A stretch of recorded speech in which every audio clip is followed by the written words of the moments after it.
Smart technique এডুকেশনের পক্ষ থেকে সকলকে জানাই আন্তরিক শুভেচ্ছা এবং অভিনন্দন। আজকে আমি তোমাদেরকে বীজগণিত মান নির্ণয়ের কিছু টেকনিক দেখাবো। দেখো, এই ধরনের অঙ্কগুলো তোমরা যারা এসএসসি 2026-27 দাও বা যারা দিচ্ছি তাদের জন্য আসছিল, যারা চাকরি প্রত্যাশী তাদের জন্য খুবই আসে।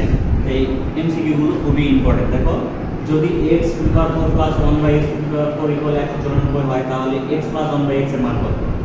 আবার একটা বলছি, দেখো m to the power 4 plus 1/m to the power 4 equal 119 হলে m মাইনাস 1/m এর মান কত? দেখো, প্রথমে আমরা যে মানটা থাকে এই মানের সঙ্গে 2 যোগ করে নেব। 2 যোগ করলে হবে 196, এর উপরে রুট দিব। রুট দিলে হবে 14। আবার দেখো, মান যেটা আছে এর সঙ্গে আমরা 2 যোগ করে দেব। 2 যোগ করে হবে 121, এর উপর আমরা রুট দিব। রুট দিলে হবে 11। প্লাসের জন্য প্লাস 2 হবে যোগ, আর যদি মাইনাস মান হয় তাহলে -2 বিয়োগ।